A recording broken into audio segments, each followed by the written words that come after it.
Hey, what's up, Toby? We have made it to another week, and we're remote today.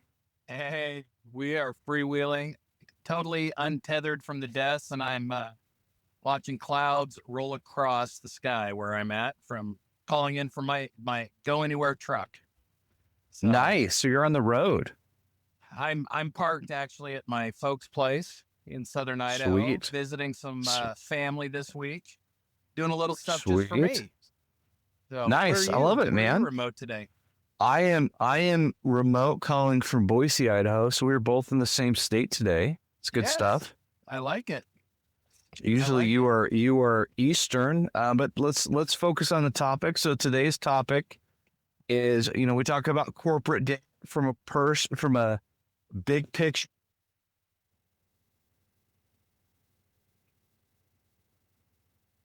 Yep, the world of process debt. Chris, I think I lost you. I don't know who's getting recorded, but I'll continue until either I rejoin or you rejoin. But we talk a lot about our work lives and the process Yeah. that we experience. But there's also the notion of some personal debt, and I think Yeah. this shows up not just in the relationships, right? These take time, and we have to make Yeah. time for them. But I think we often call them habits. We don't think about it as our daily process, and so Yeah. for you and I to be out of the office and kind of addressing what are some of those social things, the things that are just for us. Yeah. And that little bit of, you're not going to call it balance because there's no balance in this world, but I think it's about prioritization. And, much like unmanaged debt, we also have relationships. We have some self care that we have to inject every now and then. Yeah. So, No, isn't that true? Like what's interesting is, you know, um, I have been going too hard oh, and have not been focused. And it just feels like everything in the world is suffering. isn't it crazy how that happens? It's like a tidal wave. We see it coming. It's rarely a real surprise. You just Yeah. got away. You just got away last weekend, I think, for a camping trip, a hiking trip, didn't you, with your daughter? Was that 2 weeks ago? Yeah. What's interesting is I went last week and Okay. I got home and I was just in awe of life. It was very interesting. Oh, Like I got away from the cubicle. yeah. I went up into nature. My daughter and we went too far too fast. We took a wrong turn. I had 3 terrible nights of sleep in the woods. Of course. And yet I got home and I literally could not sleep because I felt alive. It was fascinating. I love that, brother. Isn't it magical when we unplug for more than just the 8 hours of sleep at night? We're not staring at Yeah. screens all the time. Yeah. Yeah. I had I And had a then similar experience, and I think some of it too is altitude. I live at sea level over in the Portland, Oregon area, and yeah. so I spent the weekend up in McCall, Idaho, at about Yeah. 5,000 feet, and Yeah. so the air smells fresher. There's a different quality to the light, Yeah. and at night it gets Yeah. dark, dark. I'm sure you felt that same way Yeah. hiking. Oh, Yes, totally. What the one yeah. interesting thing is, like, so I went away, I felt alive over the weekend, and what's interesting Oh, is this week has just ground me up. yeah.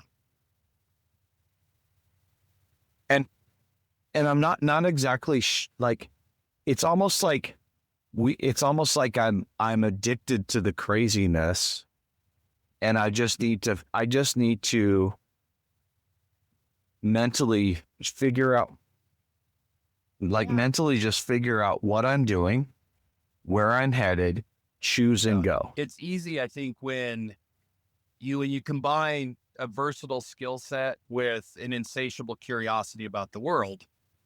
There's never any reason to slow down or stop because there's always one more thing to throw Yeah. your energy at. And and again, back to like Yeah, for unmanaged sure. debt in general, that's kind of an attention deficit. We're spread so thin across so many things that Yeah. um, it gets fatiguing. We forget that drinking out of the fire hose all the time has consequences, or switching, between work and life. Yeah. Chris, as you were saying that, it made me think about folks that at this stage of our careers, late 40s and 50s, we have a number of coworkers that have become good friends that might be 15 or 20 years our senior, and watching them move into retirement. Some folks are saying, oh my God, Yeah. I'm busier than ever. And others are saying, I got to go back to work. I don't know what to do with Yeah. myself. And so, at least for my part, Yeah. having spent Yeah. a couple days offline and just out on a lake looking at these mountains and thinking, I have not a blessed thing to do for the next afternoon or whatever the case is, but maybe grill. Big obligation. I'm going to have to grill. Yeah. But Yeah. But I thought, when people talk about balance, I think it's assumed that it magically happens and that the workplace is going to drive that. When in fact, just like peaceHow, those are things that go unserviced until you arrive at a place of priority. And at least for me, I think, No, yeah. especially I've got some fun stuff. I have a nephew's wedding this weekend. I'm excited to go see and celebrate with them. But this last few days has just made it so concrete that if I don't prioritize the things that matter, this is unserviced emotional, social, relational debt that's going to have a consequence, right? Yeah. Yeah. Yeah. What's interesting, you're saying those things, and I'm just sitting here thinking, like, what's the principle? Like, what is the thing that you can pay down that reduces the debt? And yet I look at my week and I'm like, I wasn't focused on the principle. Boy, I was focused on only the interest payment. And then at the end of the week, I'm sitting, at the end of the week, I'm thinking, what did I pay down? And I'm like, nothing. That feeling of all we're doing is trying to hit the tennis balls back over the net, right? And when we're in that reactionary mode, it's not what we plan to do Friday afternoon going into the weekend. It's not even what we plan to do driving into the office Monday morning or logging into your office Monday morning. But when all you're trying to do is react to all these things coming at you, it's exhausting, I think, on two levels. One, we know there's bigger fish to fry. There's principal payments that we're supposed to be making to move the work forward, but we're caught up in the thick of thin things. Yeah. But when I show up and say, hey, I have 3 critical things to do this week, that brings such a different level of focus. And maybe this is true for you, Chris, when I'm like, I'm getting out of town Thursday at 3, magically, I am the most efficient monster and trade-off decision maker all day long Thursday. Like that kind of laser focus coupled with me time. I turn into a really efficient beast, and principal payments are just getting knocked out left and right. So Yeah. It's interesting because, like, I'm just sitting here thinking about my week and I'm like, what would have been different? Obviously you take some time off, the work doesn't, the demands pile up, but that doesn't necessarily mean that those demands are all equal.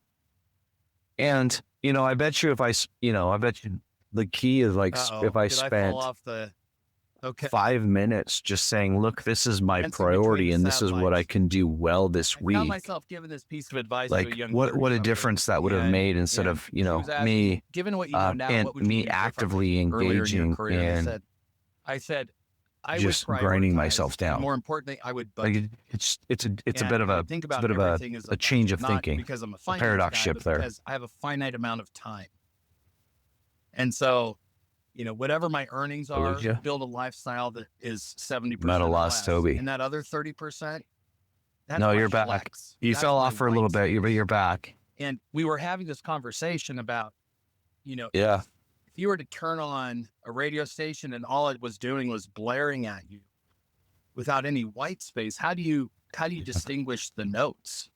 How do you actually hear the music? It's just so much noise. And so as we're having this conversation, I started thinking about it. I thought, how am I budgeting my time? It's okay to work very effectively 70% of the time. And if I put a little bit of white space between me and a demand, half the time it disappears because it's somebody else being frantic and freaking out. And then when they take a moment, they no longer have a demand of me. And so this idea of like creating a little bit of white space, letting things just kind of evolve a little bit and not always being so responsive. Oh yeah. Maybe that's that principle, right? Is to take a beat or two and stay focused on our priorities, as you mentioned. Yeah. Yeah. Yeah. Yeah. Amen. Yeah. Yeah. Yeah. Yeah. Yes.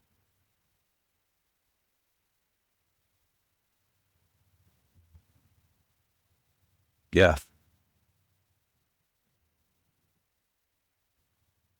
Yeah, which I've heard this before, but someone and I can't quote who it said because again, this is the remote version. At purposeThe, we are not going to return to the office. We're going to do this wherever the hell we want to. But I was just thinking of like, amen. We forget oftentimes that we are not human doings, sharp, right? It's where we are human beings, and but part of that being is we were made to rest. Marinate on any of it.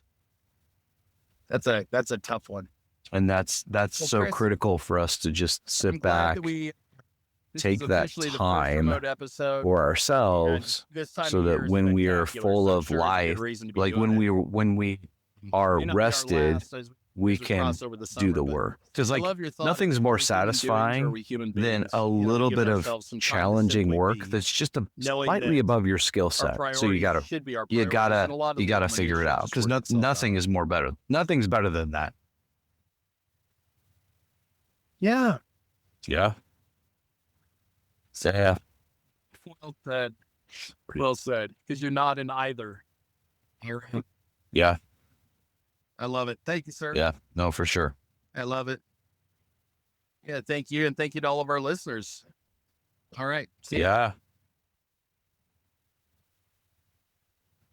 100%.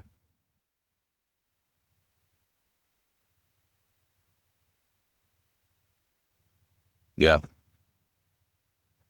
Yeah.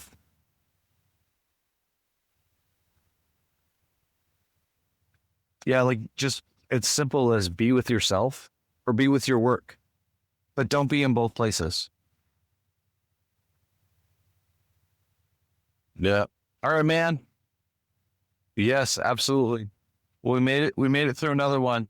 Thanks for grinding with me, man. All right. Talk to you soon.